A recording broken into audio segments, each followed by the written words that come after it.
And you kind of touched on it there, and it's kind of the working smarter, not harder mentality. And I've heard so many people ask this question and so many different answers. Like, you could figure out a really high dollar per hour skill and work a couple hours a week, or you could, grind and grind and grind doing a minimum wage job. And, maybe the minimum wage job person is, quote unquote, working harder. They probably are. They're putting in more hours. But the person who's working smarter is taking home a bigger paycheck. They have more time with their family. How does someone in this situation, or just I guess anyone in any situation, start to identify how they can work smarter? I know you've mentioned buzzwords like zone of genius, but I think sometimes people don't even know what their zone of genius is. Do you have any tactical tips for someone to kind of figure out what those next steps might be to get into that work smarter zone? Yeah, I'll give you a few steps that'll make this easier. So the first step is, let's work out where we're heading. We need to plot our course. I believe we have two personalities inside us. We have about 100, but two main ones. We have a worker who can just show up and get stuff done, respond to email, do this, take direction. All right, I'll just get this done. The mind is still like a monkey on crack, so we have to handle that, but we have a worker. Then we have a CEO inside us. We have executive function of the brain that's able to plot a course and make big level decisions. The problem is those two get confused and collapsed.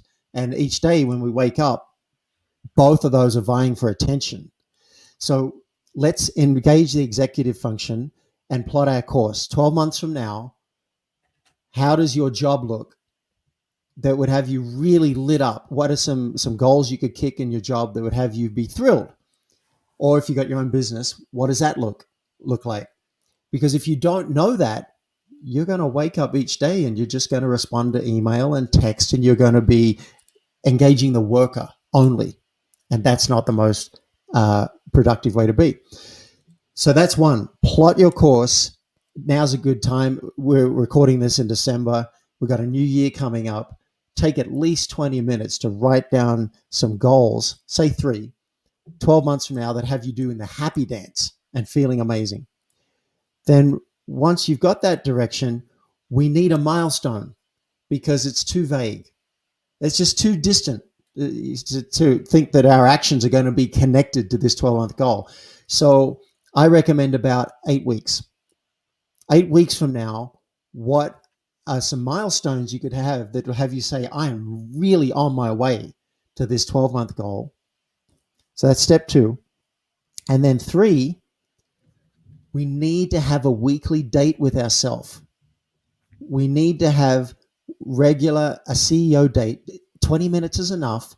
If you don't know when to have it, choose 4:00 on a Friday. And this is time to look back on the week and celebrate. This is what I did, because it's too easy to keep looking at the next mountain to climb. We've got to turn around and celebrate the gains. So this is 20 minutes, turn around and go, this is what I did. Look at the rock star I am. And even though maybe I didn't achieve everything I wanted to, but I did a lot of stuff that's on the way to it.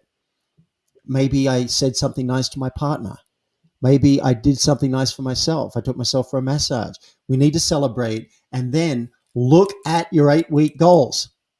This is that time to just look at it. All right, what am I going to tackle over the next 7 days? What am I moving onto my to-do list? You don't have 100 things on your to-do list. No, put those back in the hopper.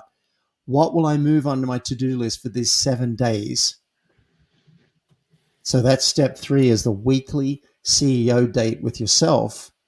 And then the last step here is, when you wake up, are you going to work on the things that your CEO has chosen for you? Are you going to honor that? Or are you going to throw it out the window and just start with email, start with Facebook text, and just react? Or are you going to stay on track? And I have my clients put in sprints into their calendar, focus blocks of time where they're going to work on their goals, and no one else is allowed to reach them. You're working at home, you work it out with the kids, the husband, the wife. Hey, I'm doing a sprint for 90 minutes. Can you leave me for that, short of a fire? I'll come out and I'll hug everybody when I'm done.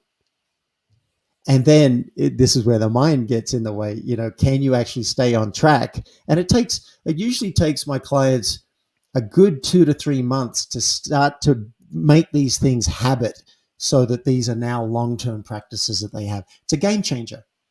You're going to be twice as productive, and you'll be twice as productive on the things that actually matter to you. So you're moving at double speed towards your goals. Who wouldn't want that?